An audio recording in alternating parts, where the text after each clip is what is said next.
Good afternoon, ladies and gentlemen. Welcome to the Foreign Correspondents Club of Japan. My name is Plenipotentiary. I'm the former president of this club, and I have the honor today to moderate the very timely and important press conference. Let me introduce the guest. At the far right is Ms. Lina. Lina Annab.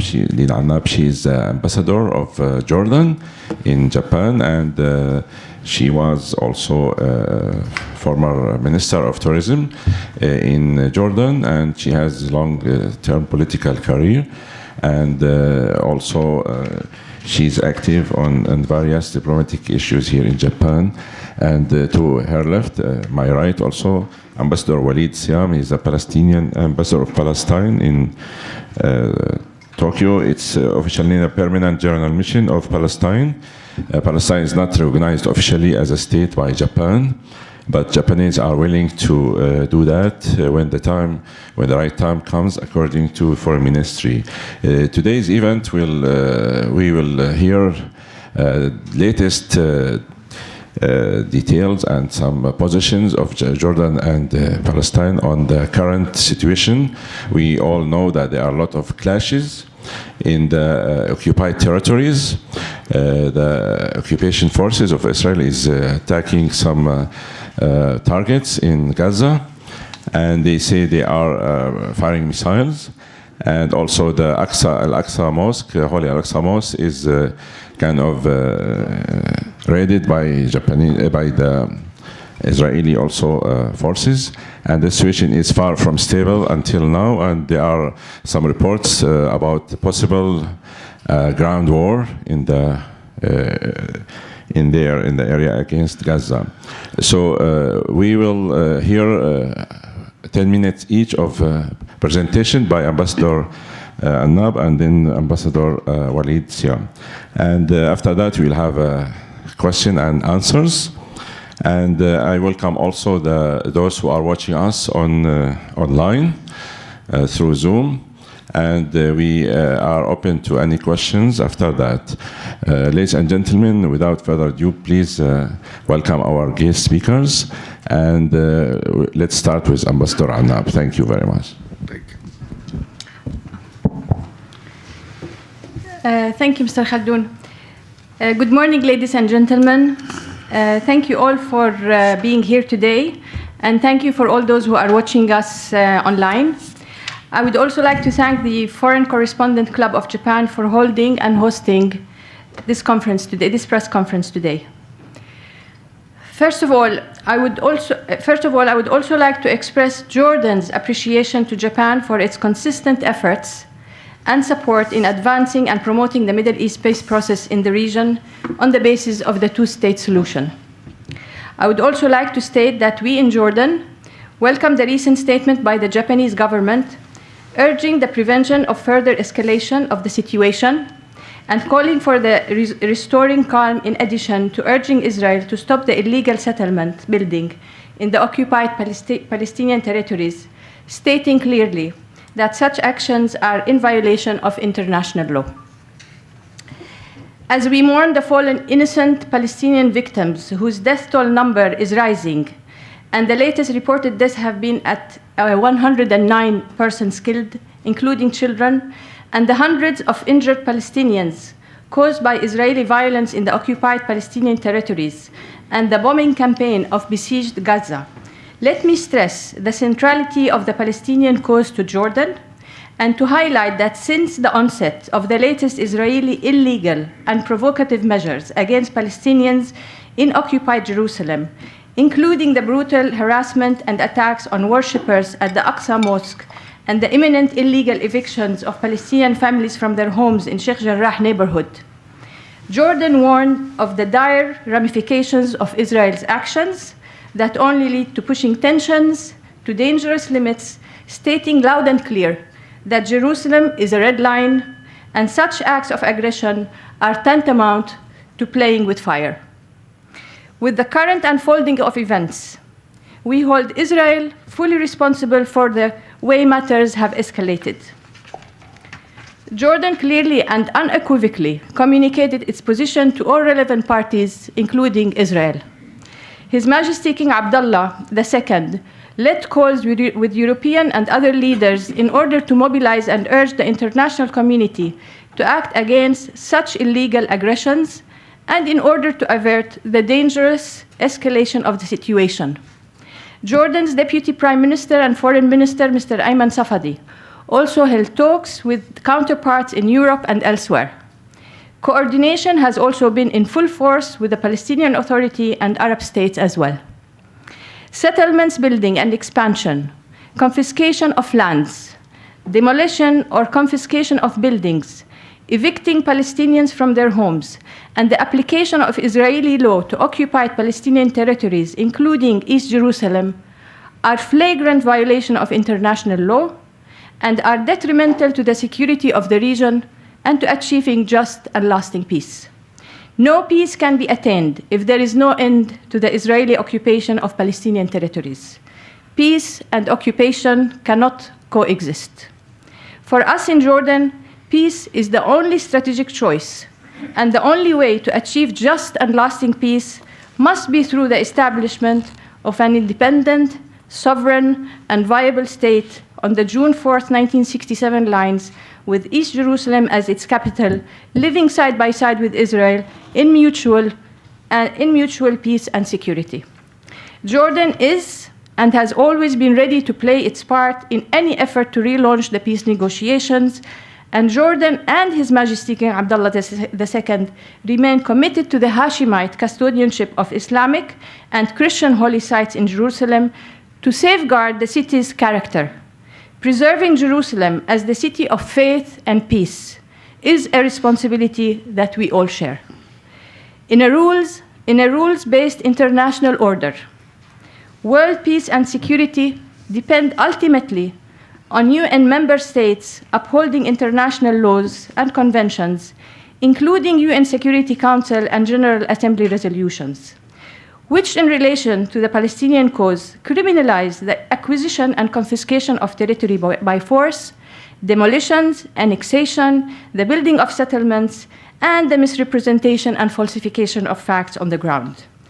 There is a stake for all to make sure that international laws and conventions are upheld and UN Security Council and General Assembly resolutions are respected. When Israel, a UN member state, flouts these rules without being held accountable, its actions only serve in sending the message that others can disregard international legitimacy and break international law with impunity. The situation is dangerous.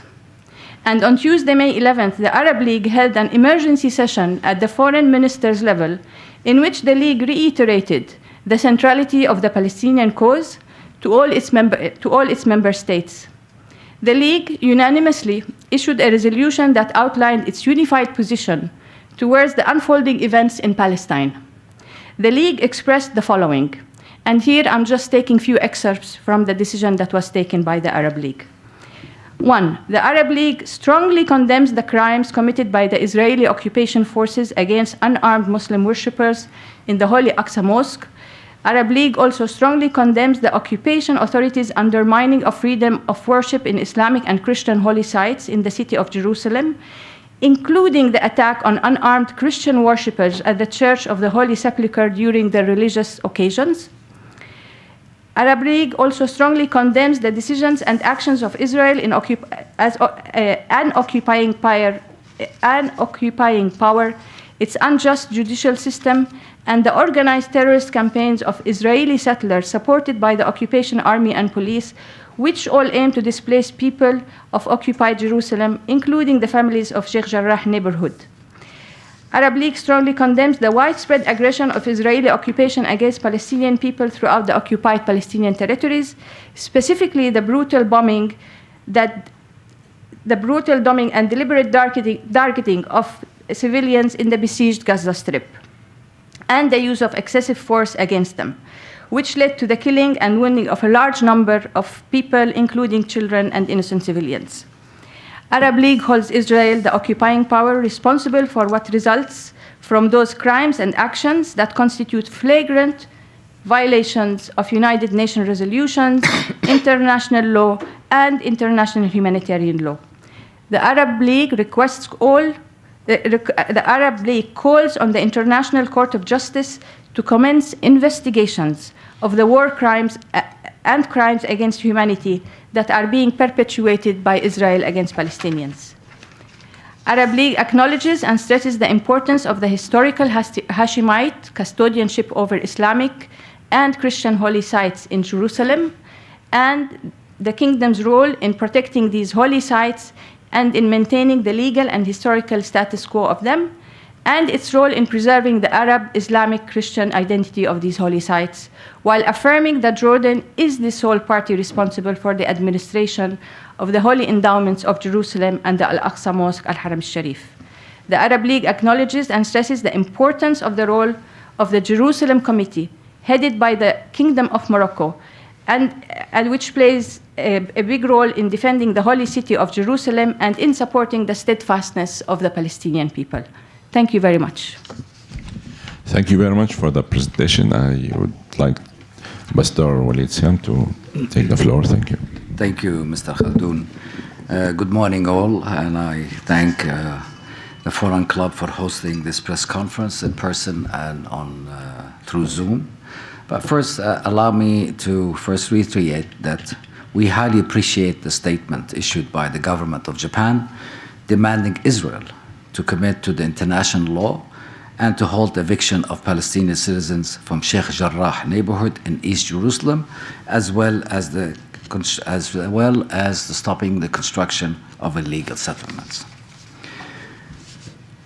Approaching the explosive situation in occupied East Jerusalem and the continuous attacks on Palestinian homes in Jaffa, Haifa, Akka, Lid, and also the Israeli military aggression on Gaza Strip, which has been under siege for over 14 years and now being bombarded brutally on civilian buildings and innocent citizens. Casualties of their aggressions, the murdering of over 89 so far civilians, including a lot of children,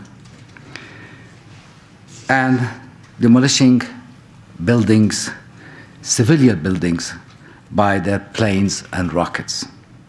We condemn today Israeli aggression and mourn for the death of innocent civilians. Over 500 air raids, destruction over 500 civilian homes, has nothing to do with any kind of security, has been done by the Israelis. Israel discrimination and systematic targeting of Palestinian people during both Christian and Muslim holidays is clear. When viewed in the context of Israeli promotion and protection of illegal Jewish right-wing settlers in occupied cities, with chants like "Death to Arabs," "We will burn down your villages," "We will slaughter you all," "You know we will kill you one by one," Jewish illegal settlers on our land, protected by the Israeli occupying forces, rammed through the holy city, attacking Palestinians and holy sites. This narrative of ethnic cleansing is the same as our grandparents and fathers heard when Israeli attacked Palestinian villages in 1947 and 48, the Nakba. This narrative of hatred is embodied in the teaching of this right-wing religious and teaching and the fanatic groups. This is a clear violation of all international law and UN resolutions. Forcible displacement of Palestinians, this is a clear destabilization of any coexistence between us. The violation of basic human rights to exist, we have the right to live on our land with our own dignity, freedom, and sovereignty. It's time to stop Israel's settler colonization in the occupied territories. It's time to stop the false balance, blaming equally the oppressor and the oppressed. It's astonishing that always the story begins when Palestinians react to the continuous Israeli aggression, always to be blamed for everything. Amazing. We are clearly defending our basic rights to survive, to exist. We are defending our dignity, Our resistance is protected by international law. We are resilient and continue to be so. It's time to cease any support to this illegal occupation. It's time to cease any support to this illegal occupation and seize the preferential treatment that has for long exempted Israel from its obligation to respect international law like all other countries in this world. We need the cooperation, and this time the international community, to support the ongoing investigation of Israeli crimes by the International Criminal Court and bring war criminals to justice. The immediate step now is to act to stop the Israeli aggression. Unless we end Israeli impunity, Palestinians will continue to be the victims of this military occupation ongoing for more than 45 years. It's time to end the military occupation of Palestine. The international community, again, cannot remain paralyzed in the fact and in the face of these blatant crimes. It is a high time for the international action, using the means and measures afforded by international law to finally hold Israel, the occupying power of settler organizations, accountable for their violations and crimes against the Palestinian people. No more preferential treatment for Israel.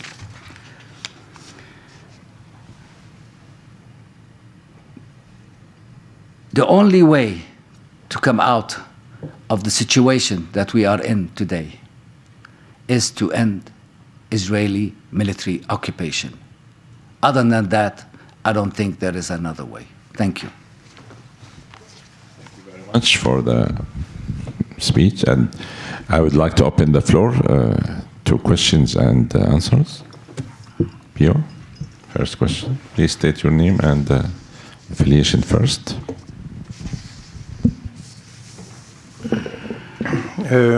Pio D'Emilia from Italy, Sky TG24.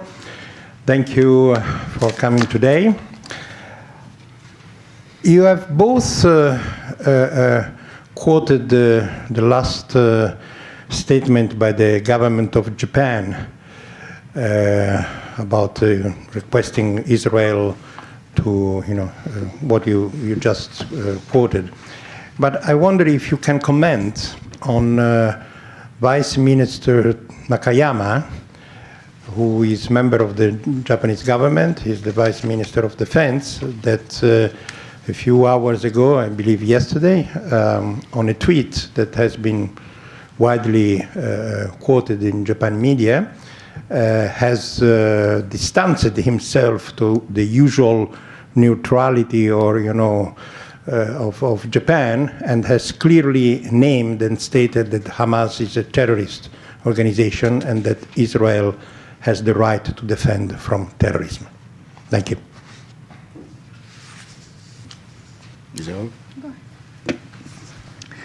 Well, unfortunately, for a high-ranked Japanese government official, especially in the Ministry of Defense, it sends a clear message of lack of respect to the loss of innocent lives of Palestinian civilians that are being killed by the so-called self-defense that he clearly supports of this killing, apparently.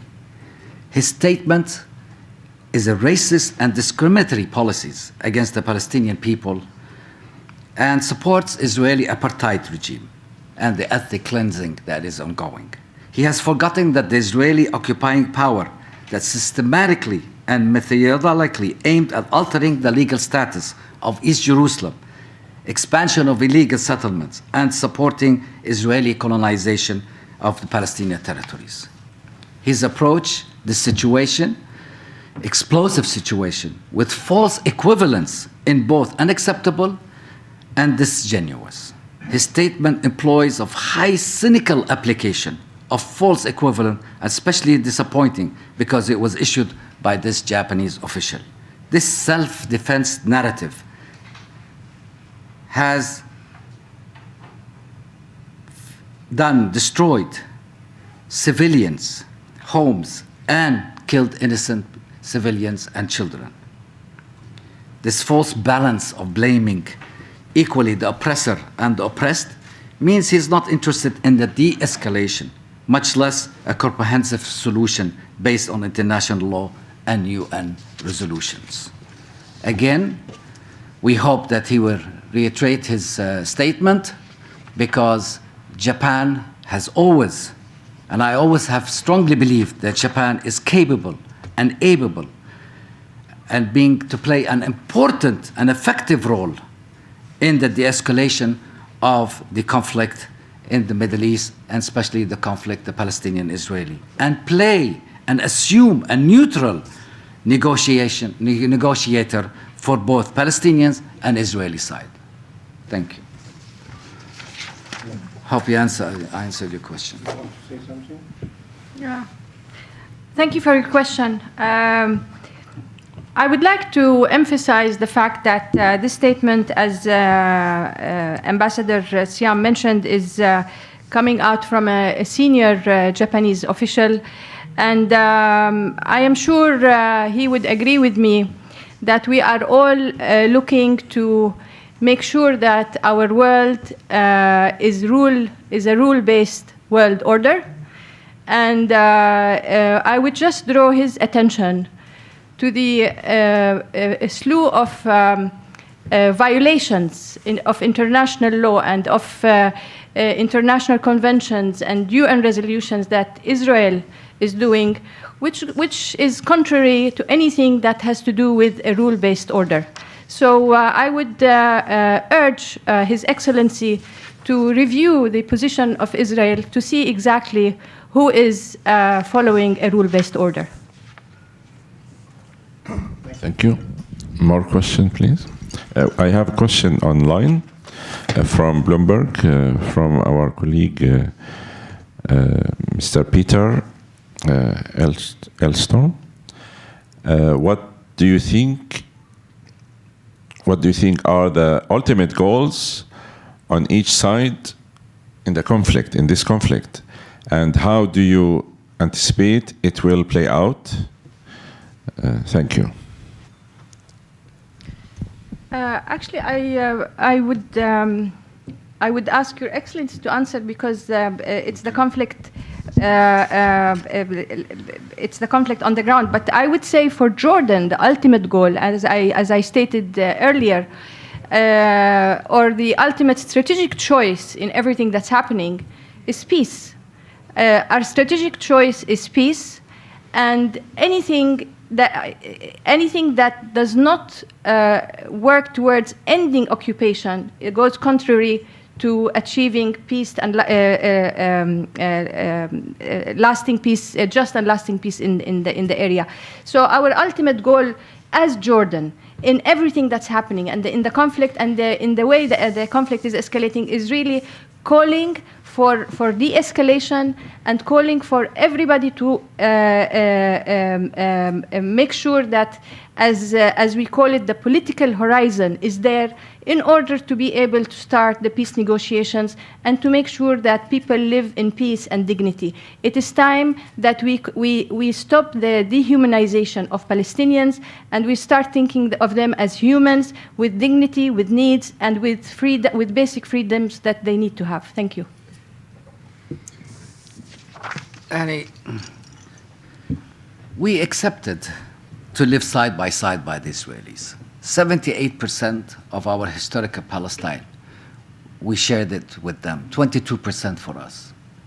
Today, and through the years since Oslo until today, we have seen that the Israelis do not even want us on the 22%. So, we want to live in peace and coexistence with the Israelis, but not on their terms, on our terms. And there is no solution other than a two-state solution with East Jerusalem as its capital and on the 1967 borders, and to end the Israeli military occupation. That's the only way that we can achieve peace with our neighbors and in the region. Thank you.